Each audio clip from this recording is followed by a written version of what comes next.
Sarah, the feng shui in your house is definitely off. If you don't do something, you're headed for big trouble. This is a specially blessed charm I prepared. Just stick it in Lily's bedroom, and I guarantee it'll ward off disaster and change your luck." That familiar voice echoed in my ears, and I snapped back to reality. I was shocked to find I wasn't dead. I'd been reborn. Right then my sister, Claire, was holding a bizarre-looking talisman and rushing towards my daughter's bedroom. Watching her about to turn the doorknob, I instantly came to my senses. It was less than a month before the SATs, yet my daughter had suddenly developed a high fever and was hospitalized. My sister, a self-proclaimed psychic, took one look and said it was the house's bad feng shui, insisting on putting up a luck-changing charm for my daughter. Normal talismans were yellow paper with black ink, but this luck charm was black paper with red ink, giving off an eerie, evil vibe. In my previous life, my sister helped me put up 3 talismans to ward off disaster. The result? She stole the fates of my entire family of 3. The first time was before my daughter's SATs. After she put up the charm, my daughter miraculously recovered and was discharged from the hospital that very day. Because of this, we completely believed in the luck charm and thanked my sister profusely. But disaster soon followed. My daughter, always a top student and a strong contender for valedictorian, scored a measly 200 on her exams combined. Meanwhile, my sister's good-for-nothing son, who did nothing but fool around all day, scored over 700 and became that year's top student. My daughter insisted on retaking the exams to prove herself, but no matter how hard she studied, her mind remained a complete blank. The mental and physical torment led her to develop depression, and unable to bear it any longer, she jumped from a tall building. I numbly held my daughter's body, sobbing uncontrollably. Then my sister came to console me, saying that one charm wasn't enough to suppress the disaster. I believed her and put the second charm in my husband's study. As a result, my husband's company was hit by a financial crisis and declared bankruptcy overnight. He somehow ended up with $1 billion in high-interest debt to loan sharks. Forced to sell our mansion, my husband and I ended up homeless on the streets, where we unfortunately ran into his creditors. In the end, my husband was brutally stabbed to death protecting me, dying with his eyes wide open. My in-laws, who treated me like their own daughter, couldn't handle the shock and passed away too. I was alone, collecting the bodies of my entire family, organizing a devastating funeral, only to receive the last charm from my sister. "Sarah, your family's disasters aren't over. If you don't suppress it, you'll probably be next." Terrified, I listened to her and stuck the third charm in my own closet. The moment I did, I started itching uncontrollably. A hospital checkup revealed I'd contracted a venereal disease. My own family, who had taken me in, berated me for being promiscuous. "Your husband and daughter are barely cold in their graves, and you're already out sleeping around with men. Have you no shame?" "Exactly. Look at your clothes covered in pus. It's disgusting. It must be you, you jinx. You cursed your own husband and daughter to death. You're a walking disaster." My family got more and more worked up, terrified I would bring disaster upon them too. So at my sister's instigation, they drugged me, knocked me out, and sold me to human traffickers. My hands and feet were crippled, and I was chained in a cellar, forced to service countless men every night, reduced to a breeding tool, tortured until I died. Only after death did I learn that this was all my sister's scheme. She was jealous of my family's wealth and status, deliberately giving us cursed talismans just to steal our fates. As a spirit, I watched my sister pretend to pay respects at my grave, her tone dripping with contempt. "Oh dear sister, let me burn some spirit money for you. Consider it a thank you from my family for yours, for taking on our misfortune and sacrificing your lives for us." Memories of the past life's tragedy flooded my mind. I lunged forward and snatched the talisman from Claire's hand. My sister, Claire, looked at me with a frustrated, "You're hopeless" expression. "Sarah, I'm not trying to scare you, but if you don't change your luck, your family really will face a huge disaster. Are you really going to let Lily miss her SATs?" My sister yelled, and my dad, hearing her, immediately came over to mediate. "Your sister is a psychic now. She knows more than a housewife like you. Don't make trouble." Claire and I were half-sisters. My mom died when I was born, and my dad, blaming me for her death, always favored my sister. Just then, my stepmom heard the commotion and came over too. Exactly. Claire is trying to help you. Don't be ungrateful. Seeing the three of them united, I couldn't help but sneer. In my previous life, ever since they heard my daughter was sick and hospitalized, my sister often brought my dad and stepmom over to visit. Back then, I naively thought they genuinely cared about my daughter and accepted their kindness. Thinking back now, they must have been constantly monitoring the talisman's effects. Hatred churned in my chest. I forced down my anger and managed to smile. Of course, I believe my sister. I was just curious to see what this was. Saying that, I handed the charm back to her. Then I'll entrust Lily's well-being to you, sister. Claire, seeing I wasn't suspicious, visibly relaxed. Then she walked into my daughter's bedroom and deliberately stuck the charm on the headboard. She even reminded me, Sarah, this charm is very powerful. Lily will recover soon. But be careful. Once this charm is up, you can't take it down. Otherwise, you'll suffer a backlash, and your life will be in danger. She held my hand, repeatedly emphasizing not to mess with it. This made me even more certain that the charm would only work if it stayed in my daughter's bedroom. Seeing me promise repeatedly not to touch it, my sister finally left satisfied with our parents. Once I was sure they were long gone, I immediately tore the charm down. Remembering a spiritual center my mother-in-law often visited, I rushed over there with the charm. An hour later, the old spiritual guide stared intently at the black talisman and gave me the answer. The charm is indeed a luck-changing spell, but it was drawn with human blood and powdered ravenfish. This transforms the original luck charm into a fate-stealing charm. It will continuously drain the life force of the cursed person until they are completely drained and die.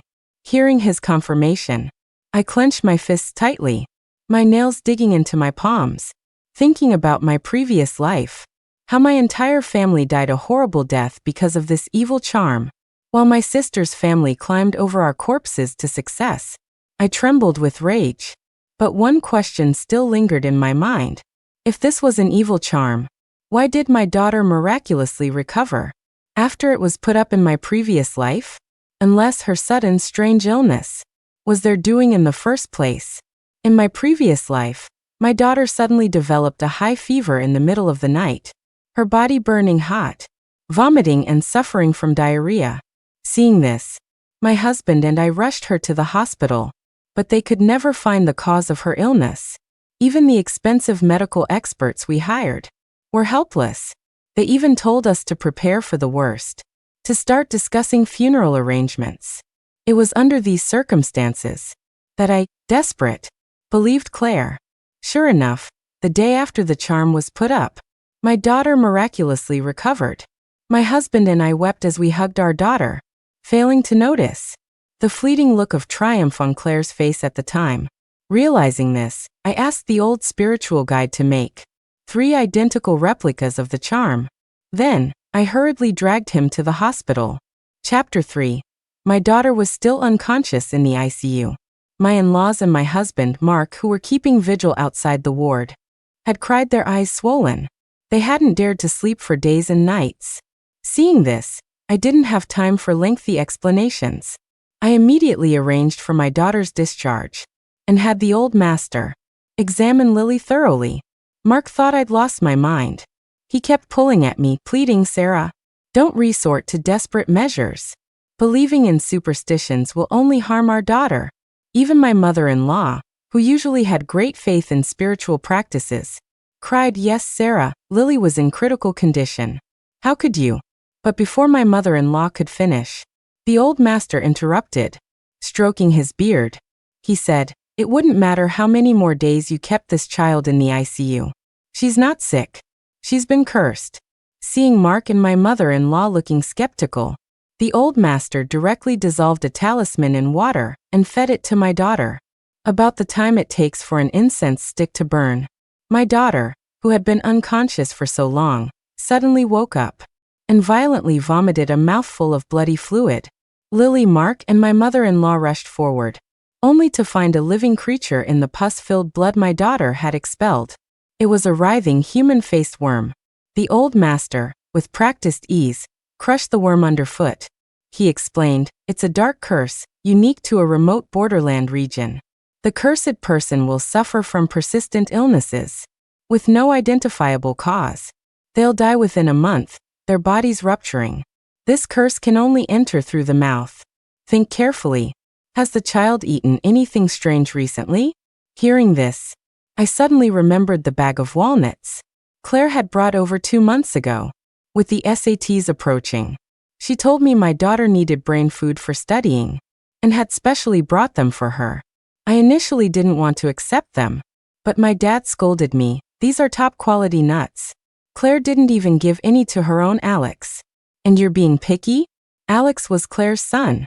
My dad always felt it was a regret that he was fated to have no son of his own.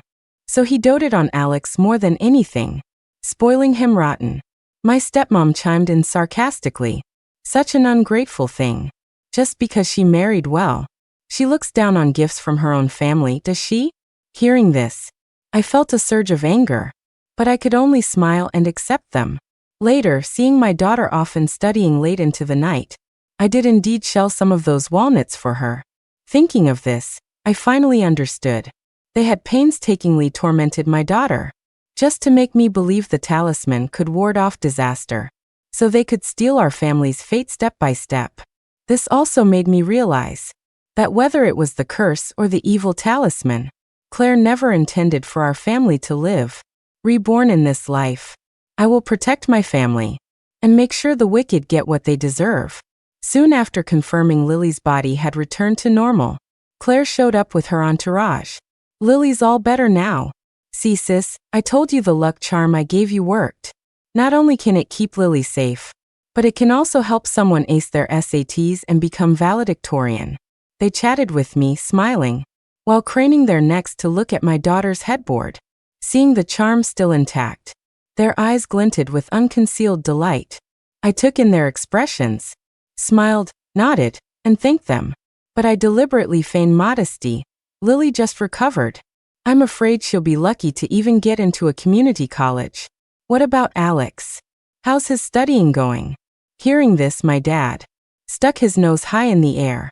"Umph. Alex isn't like your sickly kid. My grandson is confident he'll be the valedictorian. You just wait for the celebration." With that, my sister proudly handed me a gold-embossed invitation. It read, "You are cordially invited to attend Alex Chen's valedictorian celebration banquet." Seeing them practically popping champagne corks prematurely, I couldn't help but laugh out loud. Valedictorian? We'll see if her son even deserves it. At 3 in the morning, under the cover of darkness, I took that charm to the cemetery. I carefully selected the grave of someone who had died young, and hung the charm on their headstone. This time, I was going to turn their graduation party into a funeral. Chapter 4. After an examination, my daughter's illness was completely cured. Seeing this, I simply let my daughter go wild and relax for a bit. As a result, in several recent mock exams, my daughter scored near the bottom in almost every subject. Even the good-for-nothing Alex scored higher than her. Now Claire was getting anxious. "Sis, the SATs are crucial. How can you let Lily go out and play every day?" My stepmom also had that disappointed in your parenting look. Exactly. If the mother isn't taking it seriously, how can the child ever succeed? Look at Alex. He's been studying hard recently. And my dad was even more direct. He basically pinned my daughter to her desk, forcing her to study. "You little brat. I'm going to supervise you. If you screw up your SATs, you'll be disgracing our family." But my daughter ignored their attempts to control her, completely gave up, and went out to have fun. With only half a month left before the SATs, my daughter's grades kept getting worse. Claire was nearly frantic. She shamelessly came to our house several times. "Lily, why aren't you studying hard? You're out gallivanting every day, not even looking at your books. Do you realize the SATs are only 15 days away? Have you no shame?" She shrieked, accusingly, raising her fist as if to hit my daughter, but I deliberately tripped her. and she nearly fell. In my previous life, after my daughter failed her exams, she chose to retake them, but her scores got worse each time. She studied herself to exhaustion, pulling all-nighters, only to find she couldn't even remember basic English vocabulary. Finally, after failing the SATs for the 5th time, my daughter's depression took over, and she jumped from a tall building. When I saw my daughter's mangled, unrecognizable body, I completely broke down. But Claire was there, covering her mouth and sneering, "Sis, it's all fate. My Alex barely even looks at a book, and he can still be top of the class. I can only say your daughter was just too stupid. All those years of studying, and she was still at the bottom. She deserved to die." Thinking of their malice towards my daughter in the previous life, I clenched my fists. Suddenly, Claire shrieked and lunged at me, spitting curses. "Sarah, what kind of mother are you? The SATs are just around the corner." She stomped her foot in anger. I looked troubled, but Lily just doesn't listen to me. I glanced at Claire, then suddenly slapped my thigh. "Right. Why don't you guys help me supervise Lily's studies? I see Lily listens to you, Dad and Stepmom, much better." Hearing this, her family exchanged glances, and finally agreed. For the next half a month, Claire, along with my dad and stepmom, came over every day. They did nothing but sit at my daughter's desk, forcing her to review her lessons. From 8 in the morning until 10 at night, they didn't let up for a second. Sure enough, after all their earnest persuasion, in the final mock exam, my daughter, oh no, it was Alex, scored first in the entire district, even surpassing my daughter's actual scores from her previous life. With this, Claire's family finally felt at ease. They started handing out those valedictorian invitations to everyone they met, boasting, "My son is a genius. He's definitely going to be #1 in these SATs." Then, Ivy League recruiters will be fighting over my Alex. Watching Claire's family beaming with pride, my daughter and I exchanged a smile. For the past half-month, they had been solely focused on improving my daughter's grades, completely failing to notice Alex's increasingly ashen complexion and the growing lifelessness in his eyes, until the SATs arrived. As the last exam ended, Alex suddenly stood up and dropped dead right there in the exam hall. When Claire heard the news, she rushed in, only to find Alex thoroughly dead. She fainted on the spot from the shock, and I thoughtfully helped her change the graduation party invitations to funeral announcements. When she slowly regained consciousness, she was met with the sight of Alex's funeral and burial, and on a nearby grave hung that familiar talisman. Her eyes bloodshot, she lunged at me, roaring in despair, "Sarah, you bitch. Why is the charm I gave you on someone else's grave?" Chapter 5. Claire's eyes were bloodshot, staring at me, as if she wanted to kill me to join her son. I looked at her, feigning confusion, and frowned. "Sister, didn't you say this was a charm to change luck and avoid disaster? Last time I came to pay respects to Mom, the groundskeeper told me this person had a pitiful life, died young. Since Lily was already recovered, I gave the charm to him." Claire looked at Alex lying in the coffin, his body covered in spots. Suddenly she understood. She shrieked, rushed over, and slapped me. "Bitch, did you do this on purpose? Deliberately hung the charm on a grave? Look what you've done. You made my son swap fates with this early deader. Give me back my son." Claire was hysterical, her words tumbling out. I pretended to be shocked and yelled, "What do you mean? You said this charm was for changing luck and avoiding disaster. How could it be related to getting sick?" Claire realized she'd let slip too much. Her eyes darted around. "I warned you 1,000 times. Never tear down that charm. Otherwise there'd be a backlash. Now look, it's all come back on my son. You damn murderer, Sarah. Give me back my son's life." Claire screamed herself hoarse, then tore the charm from the grave and tried to stick it on my daughter's forehead. But I pushed her away. "Sister, calm down. The dead can't be brought back to life. Even if Alex could live, he's already rotting." "Bullshit. My son isn't dead." Claire, like a madwoman, kicked me aside and shoved the black charm onto my daughter. Whether it was the charm's effect or not, Alex in the coffin suddenly sat bolt upright. Then his eyeballs fell out, and a chunk of rotten flesh sloughed off his arm, exposing white bone. Claire shrieked in terror. The scene descended into chaos. The already decaying Alex stood up and shuffled towards Claire. With every step, pieces of his flesh fell off. A foul stench filled the air, and corpse fluid dripped from his feet. Claire was scared out of her wits by this sight, and wet herself on the spot. I quickly snatched the charm off my daughter and burned it to ashes.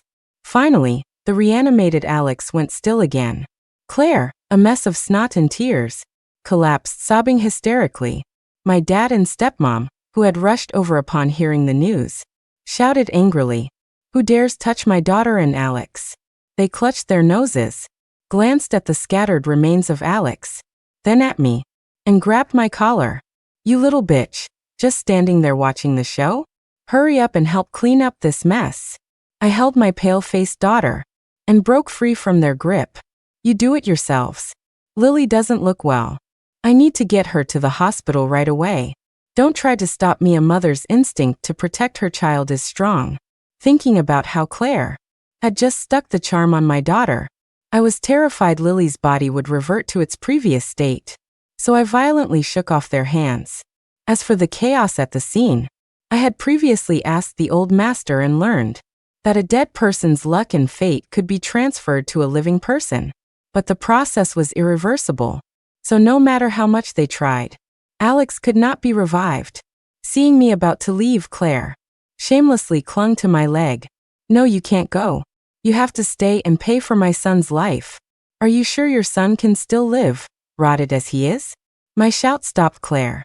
Remembering Alex's reanimation just moments before, she instantly deflated. After I drove away with my daughter, my dad and stepmom looked at the gruesome scene and reluctantly started to clean up themselves. Claire was already scared witless. Even though it was her beloved son before her, she couldn't help but feel repulsed. Later, they thought it over, realized they'd made a bad deal, and called me, still unwilling to accept it. "It's all your fault for putting the luck charm on someone else's grave.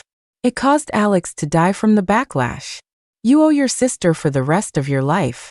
Hurry up and bring Claire to your mansion. You'll personally take care of her for the rest of her days."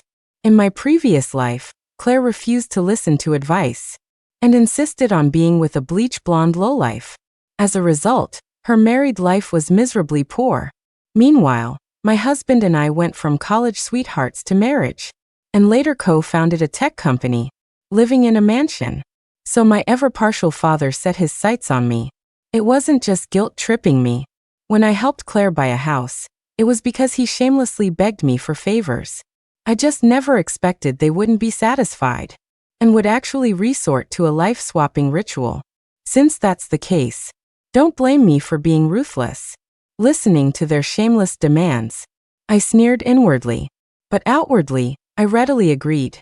"Dad, don't worry, I'll definitely compensate Claire properly." Chapter 6. Of course, I wasn't stupid enough to invite wolves into my house. After confirming my daughter was okay, I went to my husband, Mark, and told him everything that had happened in my previous life, though I omitted the part about being reborn. Fortunately, after the incident with the old master and the curse, Mark no longer doubted the truth of my words, and instead discussed our next steps with me. I thought for a moment, planning to set a trap they couldn't resist. When I returned to the villa, Claire and her family were sitting impatiently at the door. Seeing me, they sneered sarcastically. "Didn't you say you'd compensate me?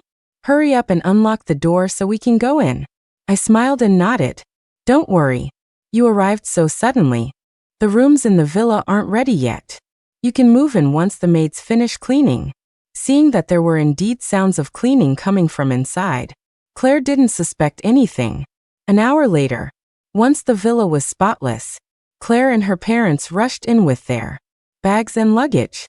Her low-life husband, a cigarette dangling from his lips, sprawled arrogantly on the sofa and shamelessly yelled at a maid. "We've been waiting all afternoon. I'm starving. Hurry up and bring out some fancy food." Mark couldn't stand it and wanted to argue, but he caught my warning glance If you want to destroy someone, first let them go mad with arrogance.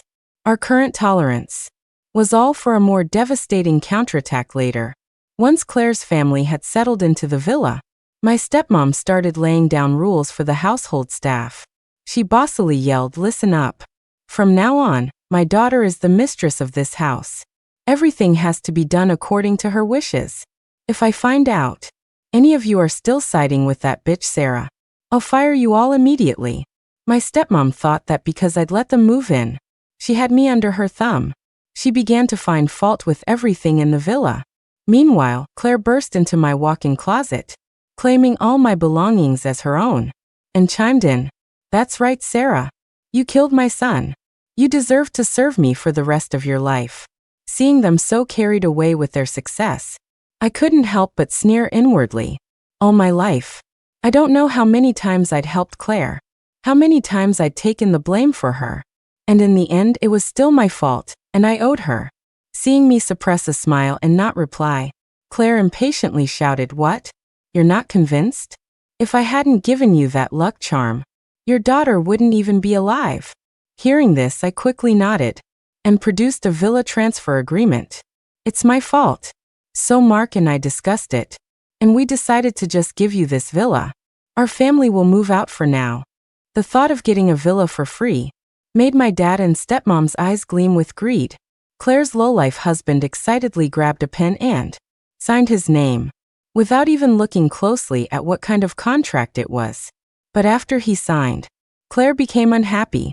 "Even if you give us the villa, you're not allowed to leave. You promised to serve me for life, so you have to stay here as my maid."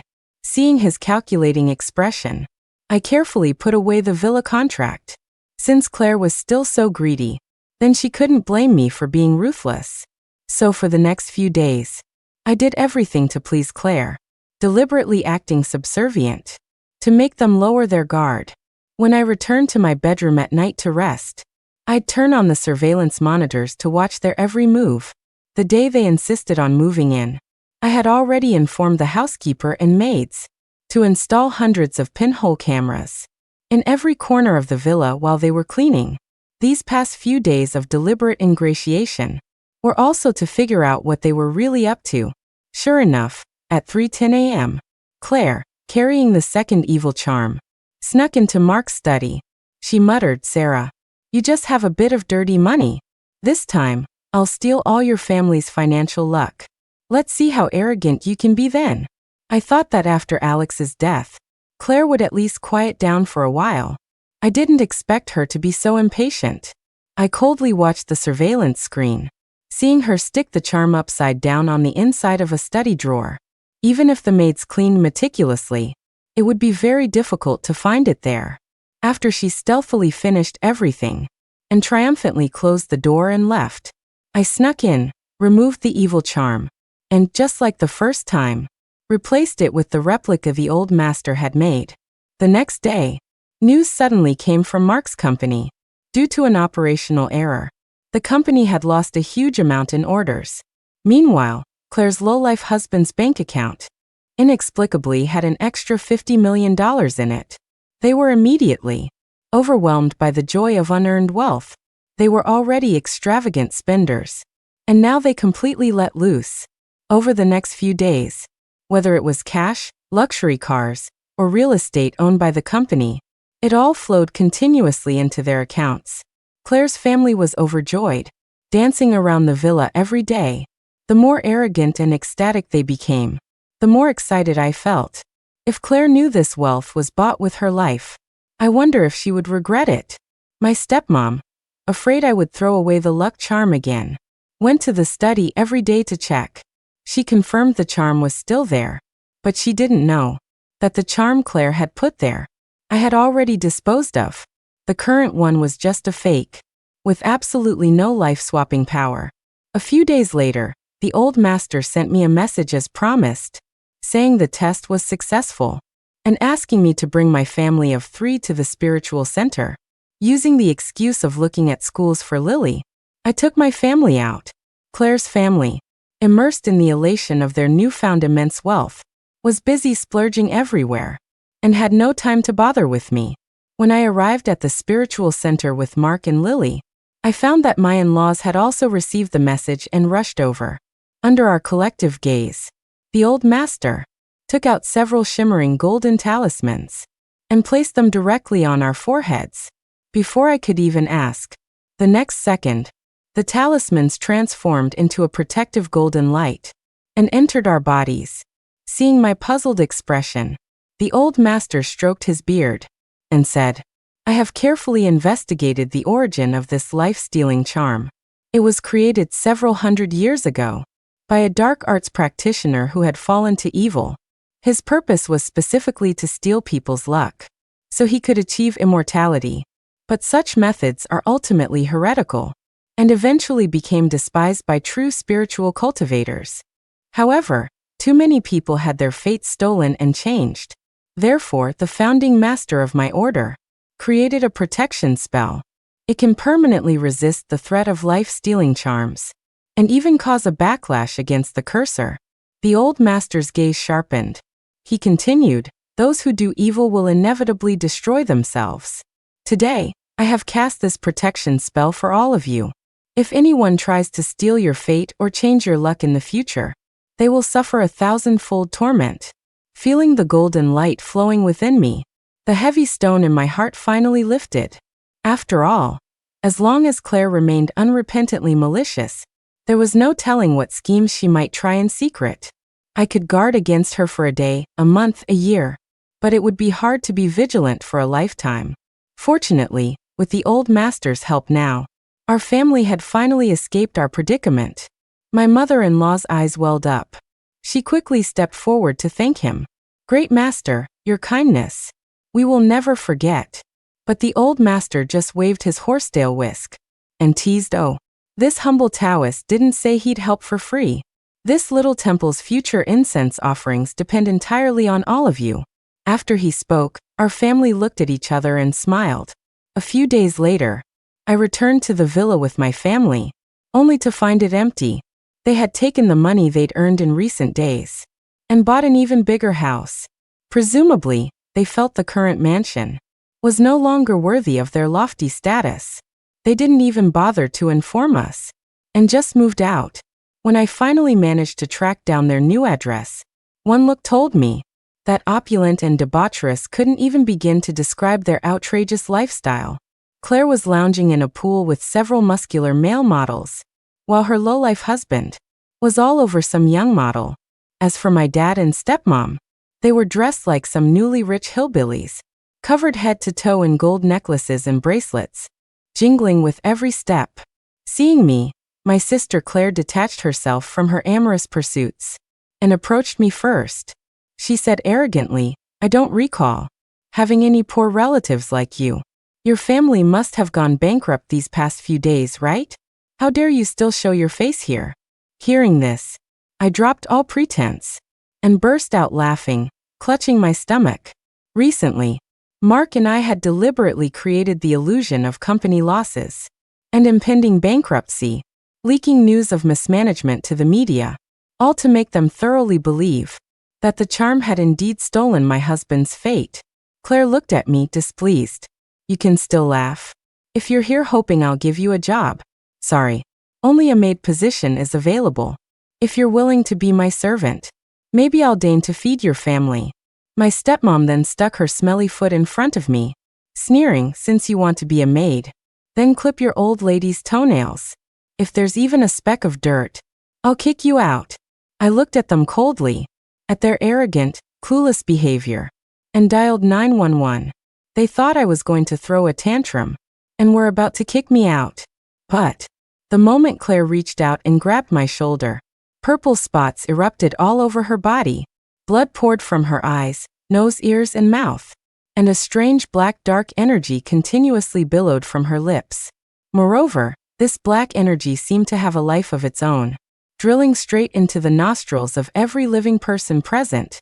Anyone who inhaled the black energy collapsed in agony, clutching their heads and wailing.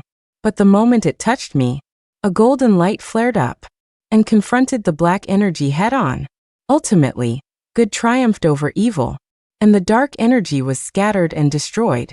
I coldly watched this scene unfold, calmly sitting by the pool. Claire, however, scrambled and crawled to grab my leg, screaming with all her might, "Bitch! What tricks did you pull this time?" Hearing her accuse me, the real culprit, I reached into my pocket and pulled out the evil charm. Me pull tricks? Claire, isn't this the retribution you deserve? Chapter 9. The moment she got close to me, I sensed her trying to put something on me. Sure enough, when I took it out, it was the last of those harmful evil charms. Claire thought that if she attacked me again today, she could eliminate me, her biggest nuisance, forever. Little did she know that the protective golden light on my body was activated by her very action, and the evil curse she cast on me would rebound on her 1,000 times over. Claire's face turned deathly pale. She looked at me in disbelief. Impossible. No. How could you know the way to break it? But as soon as she finished speaking, her skin began to fall off in chunks, until her bones were exposed. Amidst terrible screams, Claire dissolved into a pool of blood, right in front of everyone. My dad and stepmom were scared out of their minds. Ah. Help. Help. But the black energy emanating from Claire had no intention of letting them go. It burrowed into their bodies with force. I curled my lip, watching them collapse and struggle pitifully. I chuckled softly.